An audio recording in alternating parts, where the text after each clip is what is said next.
영상을 보다가 제가 올라오는 순서를 잊어버렸습니다.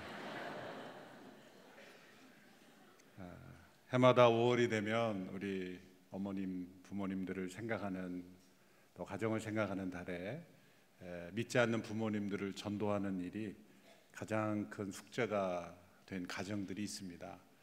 그 대기자들이 많아서 매해마다 저희가 한 150 가정씩 이렇게 나누어서 초청하는 자리를 갖고 있습니다. 이 자리에서 그분들을 뵐 때마다 때로는 억지로 끌려오신 분도 많고요.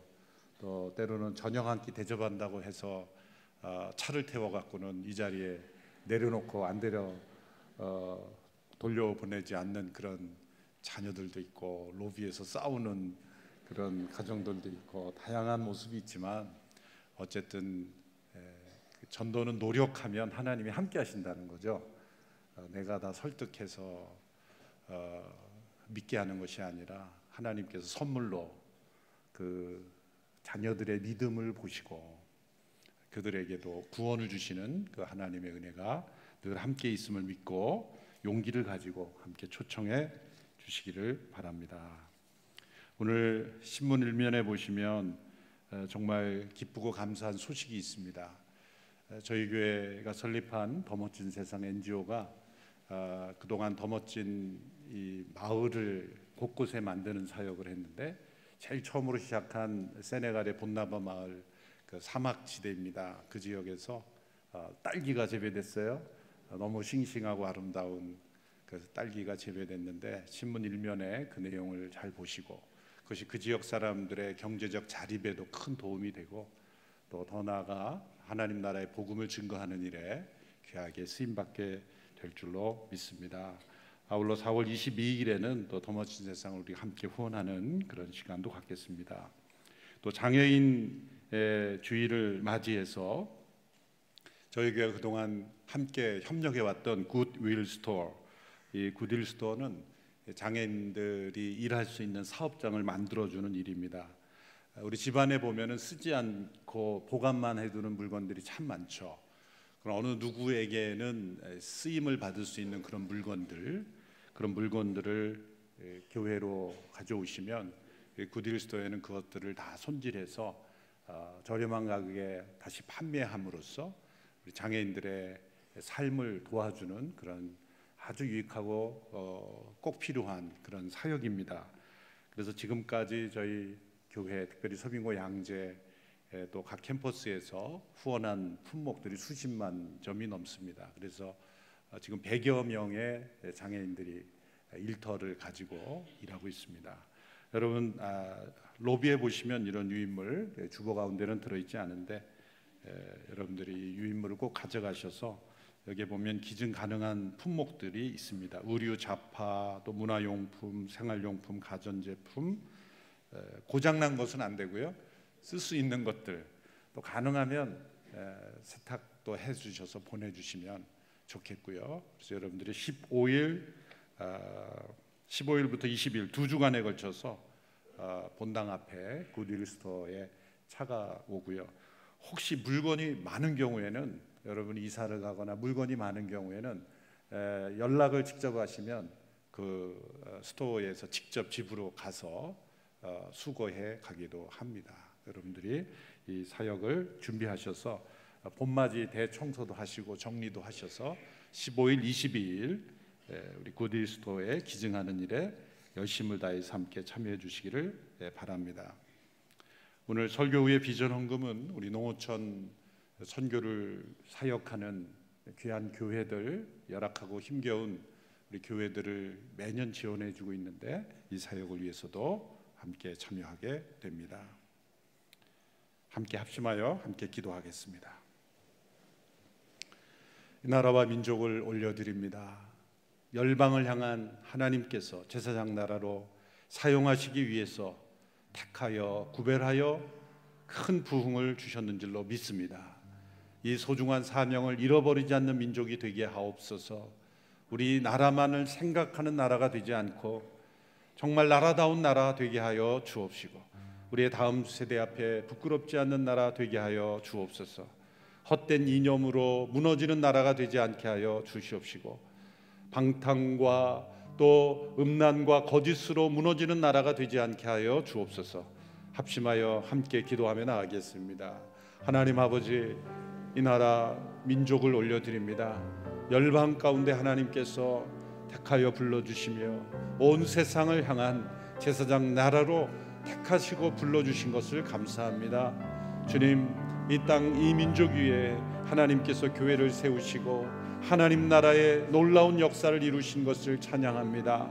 더욱더 하나님 쓰시기에 합당한 이 나라 민족이 되도록 역사하여 주시고 자유민주주의로 하나님께서 이 나라를 세워주시고 하나님의 창조 질서를 지켜온 이 나라 민족이 무너지지 아니하도록 지켜주시고 흔들리지 않도록 지켜주시고 온 세상에 하나님의 살아계심을 증거하는 예언하는 나라가 되게 하여 주시고 바로 세우는 선지자적 나라가 되게 하여 주시기를 원합니다. 우리의 다음 세대에 부끄럽지 않는 나라다운 나라를 물려주는 저희가 되게 하여 주시고 하나님께서 이 시대를 통하여 역사하시는 놀라운 역사가 이 나라 민족을 통해 온 열방에 증거되게 하여 주옵소서. 이 나라에 찾아온 탈북민들 또 수많은 이주민들을 잘 품고 변화시키며 한 가족이 되며 그들을 통해 놀라운 하나님의 역사가 온 세상에 나타날 수 있게 하여 주시옵소서. 저희가 함께 섬기는 농어촌 선교와 또 더 멋진 세상을 통한 사역과 CGN TV 곳곳의 모든 사역들을 주님께서 축복하시고 주님, 이 세상에 하나님의 사람들을 세우는 한동대학교와 그리고 하나님께서 이루시는 놀라운 그 열방에 복음을 전하는 모든 선교 사역자들 주님께서 축복하시고 곳곳에서 주의 나라 역사가 이루어지는 일에 오늘의 교회가 쓰임받게 하여 주시기를 원합니다. 살아계신 하나님 아버지, 온 열방의 주의 나라를 이루시기 위하여 한민족을 택하심을 감사합니다. 우리만을 위한 선택이 아니라 하나님의 선교를 위한 하나님의 선택인 줄로 믿습니다.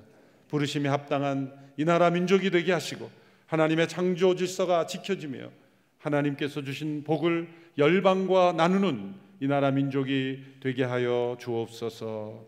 이 나라 가운데 있는 모든 혼란한 질서들 우리의 죄악인 줄, 죄악으로 인한 결과인 줄 압니다. 회개하며 돌이켜 주 앞에 나아감으로 회복되게 하옵소서. 무너진 질서가 다시 세워지게 하옵소서. 오늘도 하나님의 말씀에 귀를 기울일 때 이 말씀을 통해 성령의 음성을 들려주시고 우리 모두가 하나님의 음성 듣고 순종하는 귀한 인생의 발걸음들이 다 되게 하여 주옵소서. 예수님의 이름으로 기도하옵나이다. 아멘. 이 땅에서 하나님의 나라를 경험하며 사는 것이 가능한 것인가? 그런 질문을 던지는 분이 있을 수 있습니다. 하나님의 나라라고 할 때 그 나라라는 단어를 이 세상 사회 속에서 우리가 부르는 나라라고 해석할 때 그런 오해가 생길 수 있습니다. 특별히 나라에 대한 상처와 아픔이 있는 경우에는 더욱더 그렇게 느껴질 수 있습니다. 그러나 이 단어를 쓸 수밖에 없는 것은 이 통치라는 의미 때문입니다. 하나님의 나라는 하나님께서 지으신 모든 것에 대한 하나님의 통치입니다. 하나님께서 만드신 모든 만물은 하나님께서 다스리시는 영역이죠. 하나님이 만드신 모든 만물에 대하여 하나님의 다스리심이 없다면 얼마나 안타까운 일입니까? 그러나 하나님의 다스림을 거부하고 있는 사람들이 있으며 그러한 영역이 있다는 거예요. 사단의 존재가 있고 그리고 하나님의 다스림 속에 살고 있지 않는 사람들이 있습니다.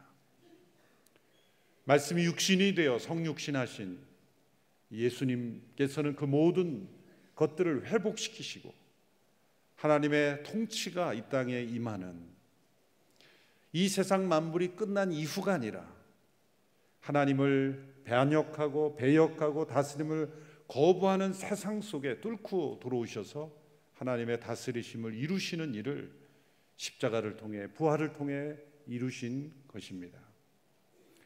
그리스도를 통하여 그리스도 안에서 우리는 하나님의 나라의 백성으로 살고 하나님을 왕으로, 하나님은 우리의 통치자요 만물의 통치자로 우리가 순종하며 살도록 우리를 인도하신 것입니다. 원래 죄 없는 상태의 아담, 창조 직후 죄가 세상에 들어오기 전에 아담은 죄가 없었지만 그 죄가 없는 순수한 아담도 하나님께 순종함으로써 영원한 생명을 누릴 수가 있었습니다. 그 이노센트한 죄가 없는 순수한 아담도 순종함으로만, 하나님의 다스림에 순종함으로써만 그 생명을, 영원한 생명을 누릴 수가 있었던 것이죠. 하나님께 불순종과 반역을 행했을 때 하나님의 다스리심을 잃어버리고 영원한 생명을 잃어버린 것입니다.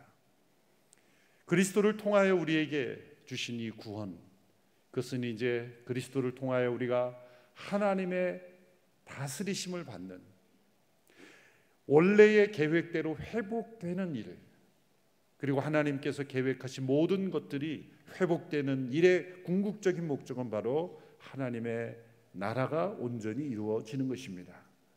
누가복음 17장 20절 21절의 말씀을 우리 같이 읽어보겠습니다. 시작. 바리새파 사람들이 하나님의 나라가 언제 올 것인지 물어보자 예수께서 대답하셨습니다. 하나님의 나라는 눈으로 볼 수 있는 모습으로 오지 않는다. 또한 보라 여기에 있다, 보라 저기에 있다 하고 말할 수도 없다. 하나님 나라는 너희 안에 있기 때문이다. 하나님의 나라 언제 올 것이냐라는 질문에 하나님의 나라는 이미 너희 안에 있다, 너희 안에 있다라는 단어도 번역이 되고 또 너희 가운데 있다라는 번역으로도 가능합니다. 너희 안에 있다, within you, 너희 안에 있다고 할 때는 하나님의 나라는 1차적으로 우리의 마음, 우리의 영혼, 우리 내면에 임함으로, 하나님의 말씀이 임함으로 통치가 이루어진다. 우리를 인격적으로 자유의지를 가진 존재로 우리를 창조하신 것은 우리의 인격적인 선택을 통하여 하나님의 말씀이 이루어지는, 우리 내면에 하나님의 나라가 임한다는 것을 의미하는 것이죠. 또 너희 가운데라고 해석하는 것은 우리의 관계 속에, 우리의 공동체 속에, 또 우리의 사회 속에 하나님의 나라가, 이 질서 속에 하나님의 나라가 임한다라는 의미로 해석되는 것이죠. 내 안에라고 말씀하지 않고 너희 안에 복수로 말씀하신 것은 이 하나님의 나라는 우리의 관계를 통하여, 공동체를 통하여 함께 경험한다는 것이죠. 나 홀로 믿음, 나 홀로 경험한 하나님의 나라는 존재하지 않는다는 것이죠. 존 웨슬리라는 감리교의 창시자죠. 그분이 이런 고백을 하였습니다. 내 믿음이 거의 파손할 뻔한 적이 있는데 그것은 혼자 거룩을 추구할 때였다. 그리스도인이 참으로 거룩하고자 한다면 고립된 상황이 아니라 다른 사람들과 함께 거룩을 추구해야 한다. 그래서 사회적인 거룩을 추구해야 한다. 고백을 했습니다. 하나님의 나라는 자신의 내면에만 임하는 나라가 아니라 공동체와 관계를 통해 임하는 나라라는 것이죠. 이 공동체와 관계를 통해 하나님 나라가 임할 때 가장 방해가 되는 것이 바로 이 권위의 문제입니다. 우리의 공동체와 관계 속에 하나님 나라가 나타나지 않는 것은 이 세상의 질서대로 누가 더 높은가 라는 문제에 사로잡힐 때입니다. 이 누가 더 높은가 라는 그러한 문제는 제자들 가운데서 늘 있었던 아주 고질적인 문제죠. 누가복음 9장 46절에 보면 그때도 제자들이 누가 더 큰 자인가 서로 다투는 장면이 나옵니다. 그때도 예수님께서 어린아이를 곁에 세우시며 너희 가운데 가장 작은 사람이 가장 큰 사람이다 가르쳐 주셨어요. 그런데도 제자들은 이 누가 더 큰 자인가라는 다툼을 계속했습니다. 심지어 누가복음 22장에 와서 예수님께서 최후의 만찬을 가지시며 성찬을 제정하시고 장차 고난받고 십자가로 나아가시는 그 과정 속에도 제자들은 누가 더 큰 자인가 그렇게 자리 다툼을 벌인 것을 알 수가 있습니다. 그러나 과연 이것이 제자들만의 문제일까? 누가 더 높은 사람인가? 라는 이 문제는 모든 사람들 관계 속에, 공동체 속에, 사회 속에 나타나는 문제입니다. 제자들에게만 지속적으로 나타나는 문제가 아닙니다. 우리 안에도 지속적으로 나타나는 문제. 이 누가 더 큰 자인가라는 의식이 바로 우리가 이 땅에서 하나님 나라를 경험하지 못하는 가장 큰 걸림돌이라는 것이죠. 어떤 자리의 문제, 겉으로 나타나는 자리의 문제보다도 우리의 마음속에 내가 다른 사람보다 더 우월하다는 생각을 가지고 있다면 더 높은 자다라는 생각이 있는 거예요. 다른 사람보다 열등하다라는 의식 속에 사로잡혀 있다면 내가 다른 사람보다 낫다라고 스스로를 평가하는 것이죠. 이 우월의식과 열등감, 이것은 누가 더 높은 자인가를 자기 스스로 어떻게 생각하고 있는가를 보여주는 겁니다. 문제는 자기 자신뿐만이 아니라 다른 사람에게도 내가 더 당신보다 우월하다는 것을 인정해라 라고 강요하고 있는 것이고, 또 다른 사람 앞에서 내가 당신보다 열등하다라는 의식 속에 살아가는 거예요. 사람들은 서로 모르는 사람들이 모였을 때도 심리적으로 보이지 않는 이 서열 싸움을 한다는 거예요. 저 사람이 나보다 높은가 낮은가? 어떤 기준으로든지 상대방을 평가하고 누가 더 높은가라는 것을 생각하는 거예요. 그래서 때로는 그 사람보다 내가 더 우월하다고 여기고 내가 더 열등하다고 여기고, 그 기준이 어떤 기준인지 우리는 서로 모르는 사람이 만났을 때도 누가 더 높은 자인가 심리적으로 늘 자리매김을 하고 있다는 것이죠. 사람마다 평가하는 기준이 다르기 때문에 때로 그 싸움은 더 무섭게 변하기도 합니다.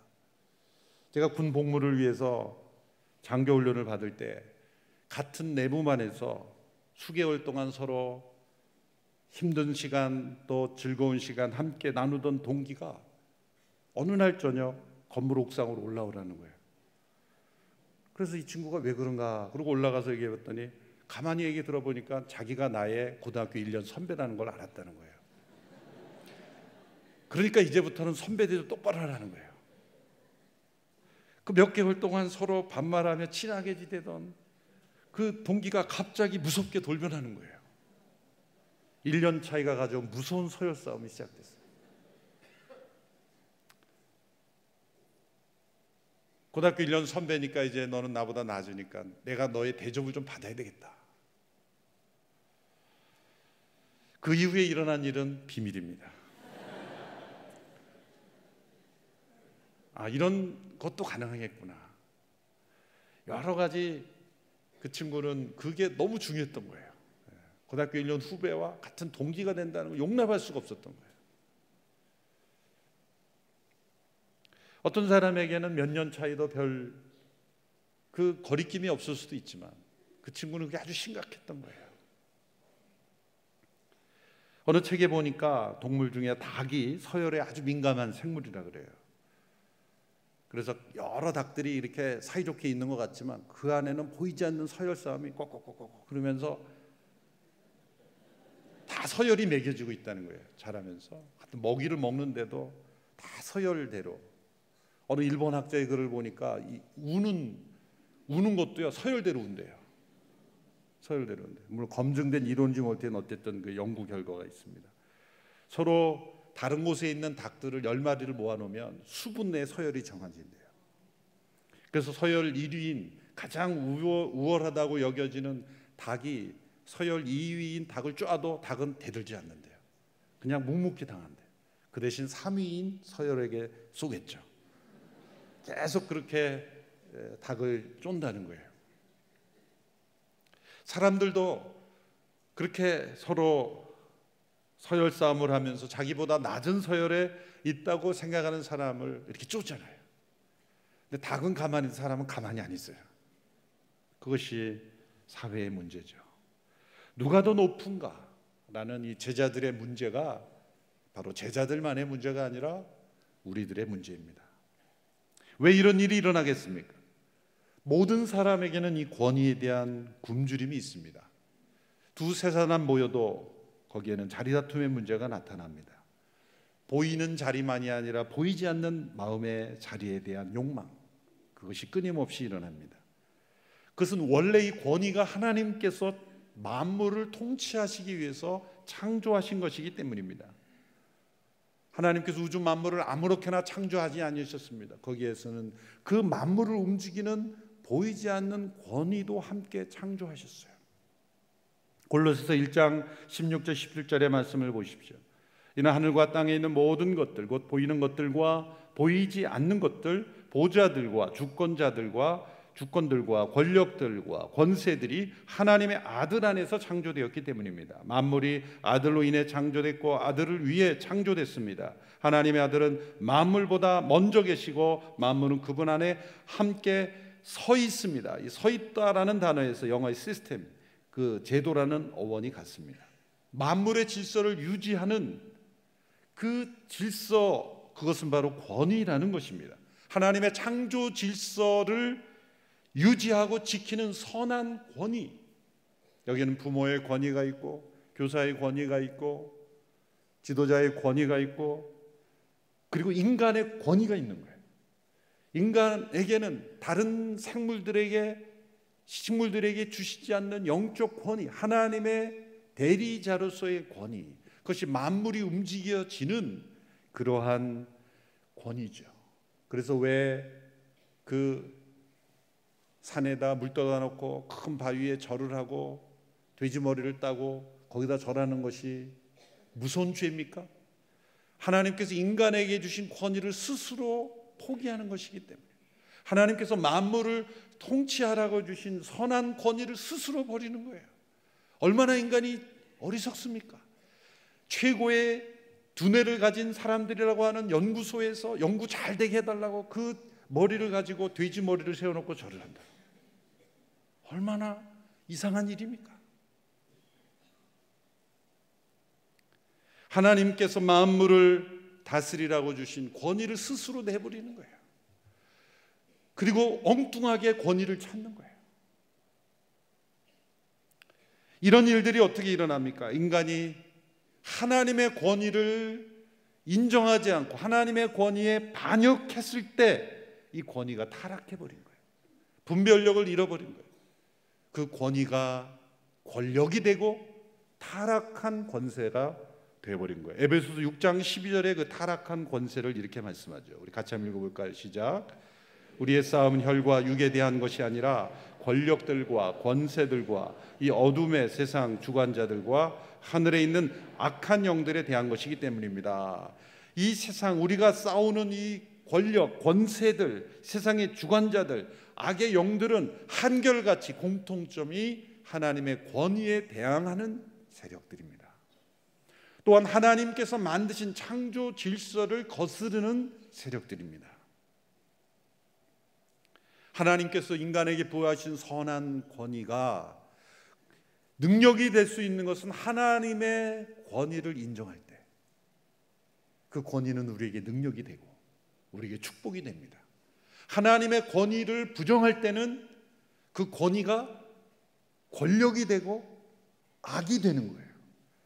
악이란 어떤 인간이 세운 기준 이전에 하나님의 권위를 부정할 때 우리가 행하는 모든 것이 다 악이 되어버리는 거예요.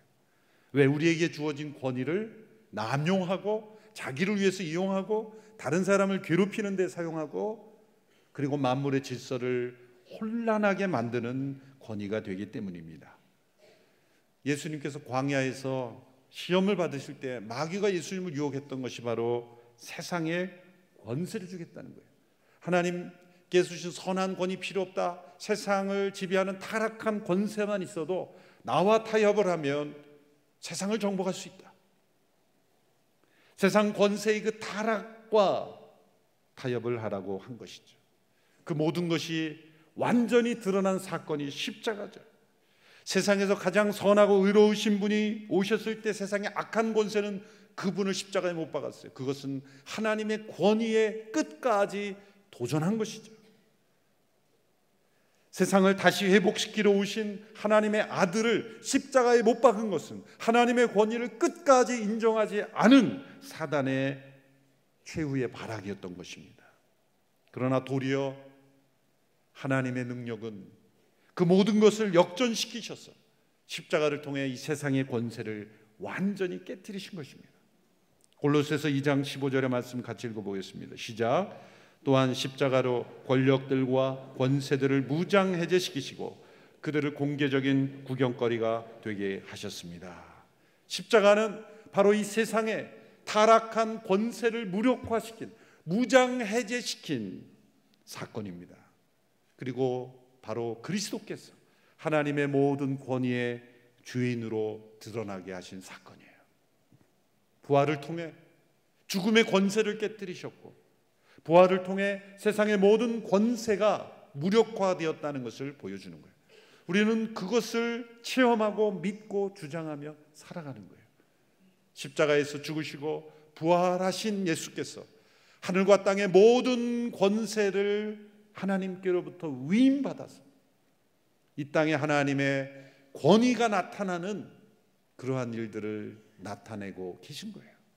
마지막 최종적으로 하나님의 모든 권위가 회복되는 그날에는 하나님을 대적한 모든 것들은 다 불에 타 없어질 것입니다. 하나님의 권위를 끝까지 거역하다 불에 타 사라지는 세력에 포함될 것인가? 아니면 이 땅에서 하나님의 권위 가운데 순종하며 살다가 하나님의 권위를 높이고 하나님의 권위를 대행하고 하나님의 권위와 함께 세상을 심판하고 다스리는 역할을 살 것인가? 이 두 갈래길에 우리는 서 있는 것입니다. 이성적으로 판단해도 어느 편에 서야 될지는 너무 분명하잖아요. 하나님의 권위에 대항해서 멸망할 것인가? 하나님의 권위에 순종하며 영원히 살 것인가? 너무나 이 분명한 길을 왜 택하지 않을까요?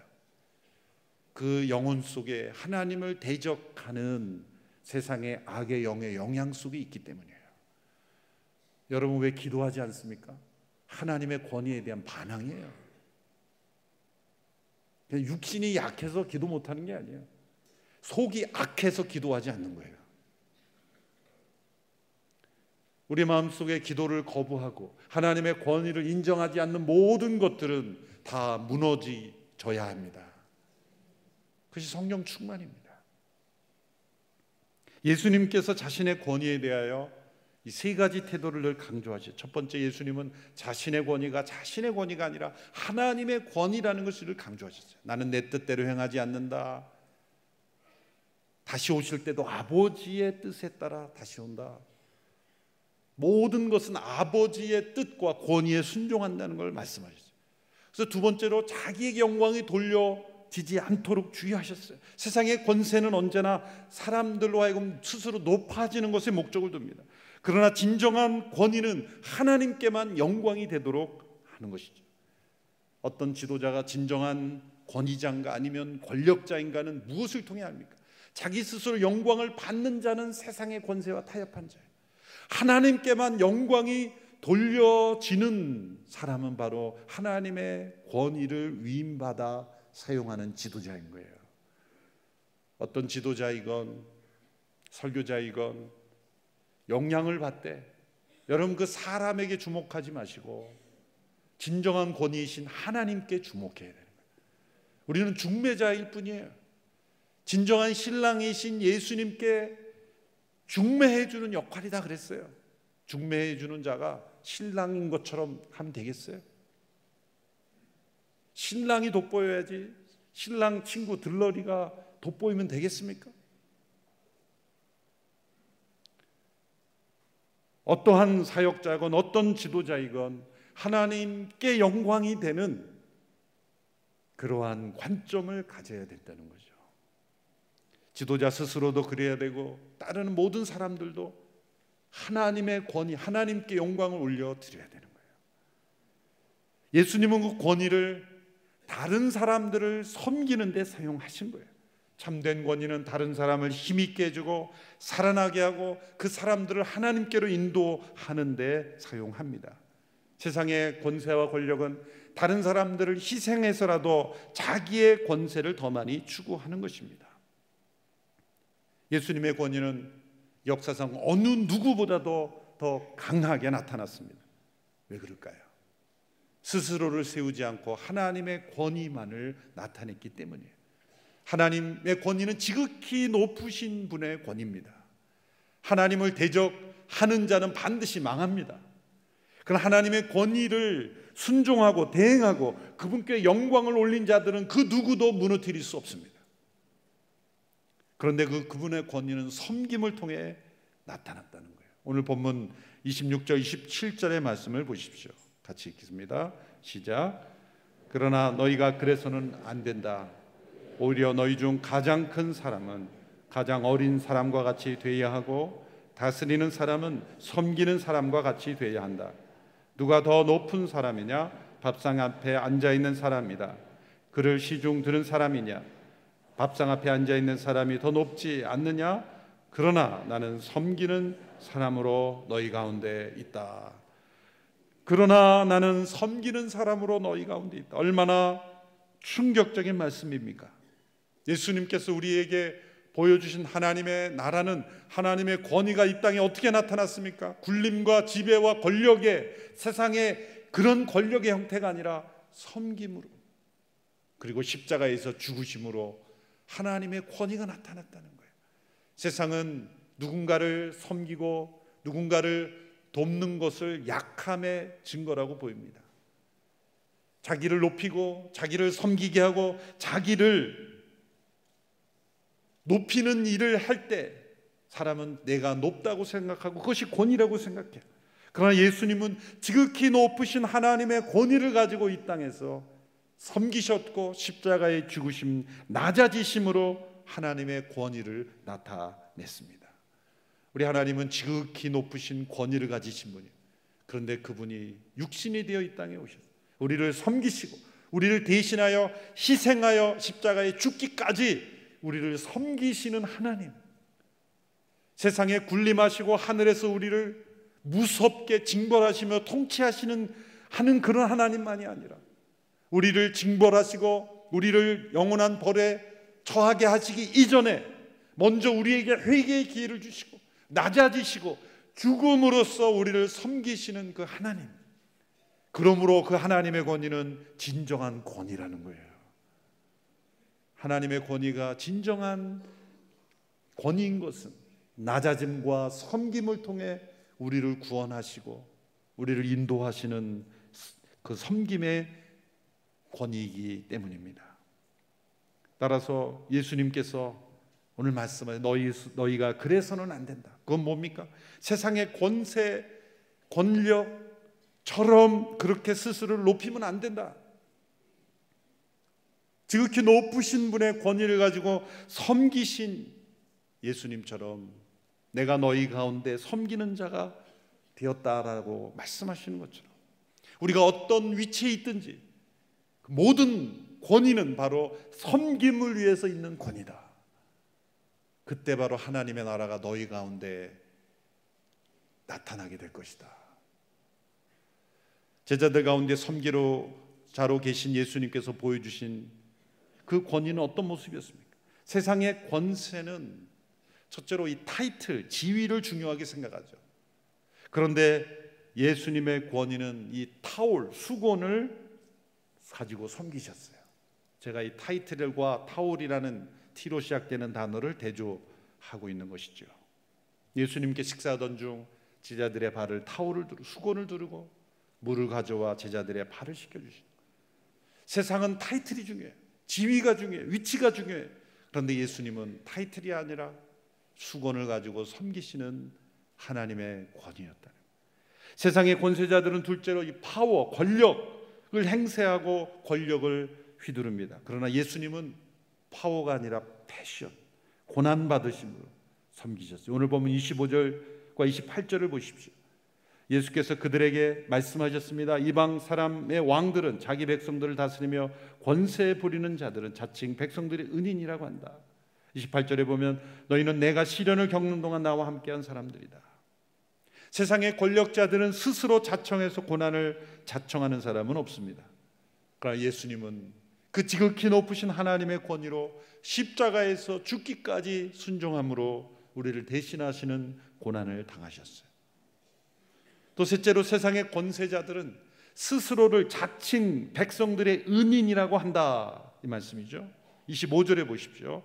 다시 보시면 예수께서 그들에게 말씀하셨습니다. 이방 사람들은 자기 백성을 다스리며 권세 부린 자들은 자칭 백성들의 은인이라고 한다. 그 당시에 왕조 시대에 자칭 백성들의 은인이라고 부르는 왕이 있었다 그래요.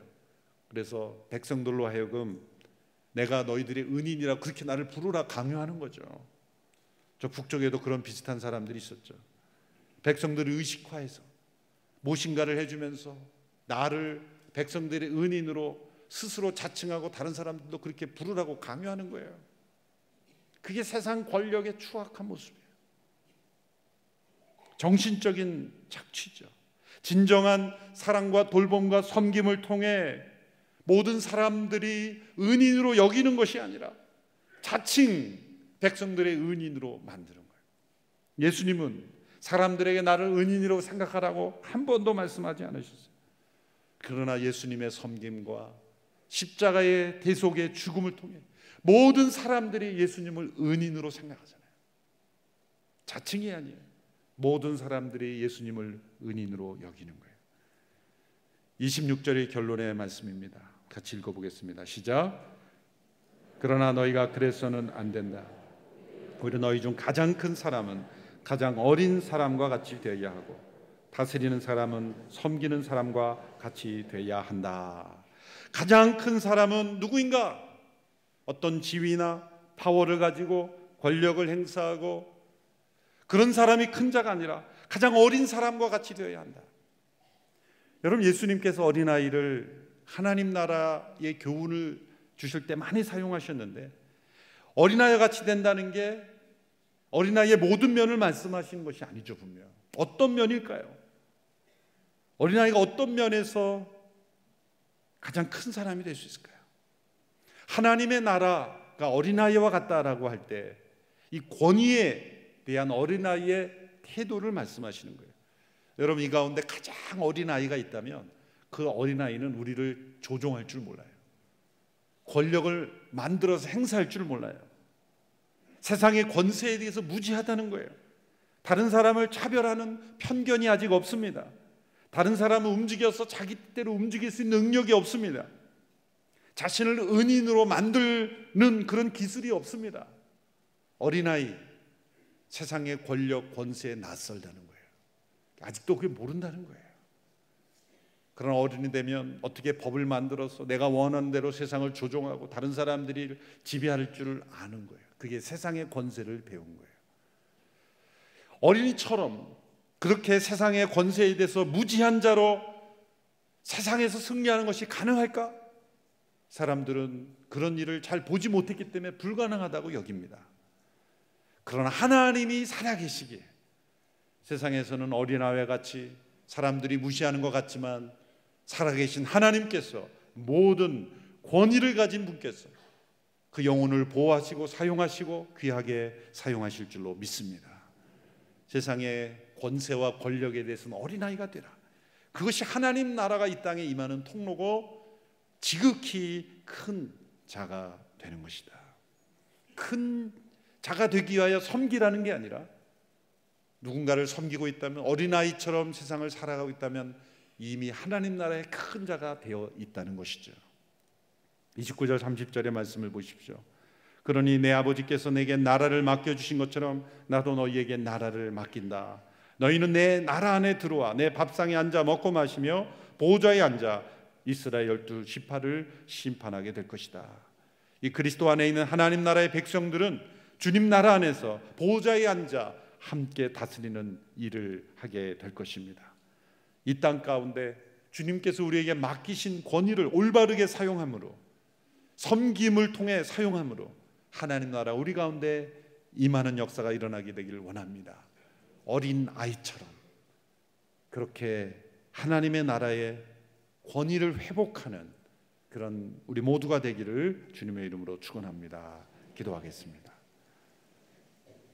이 땅에서 하나님 나라를 경험하기를 원합니다. 우리의 공동체 속에, 이 사회 속에 주님께서 말씀하신 대로 어린 아이처럼 살아가기를 원합니다. 세상의 권세와 권력에 대하여 낯선 자로, 무지한 자로, 하나님의 권위만을 인정하고 순종하며 살아갈 때 주의 나라가 우리를 통해 이루어질 줄로 믿습니다. 예수님의 이름으로 기도합니다. 아멘. 함께 영상을 보시고 비전 헌금에 함께 참여하겠습니다.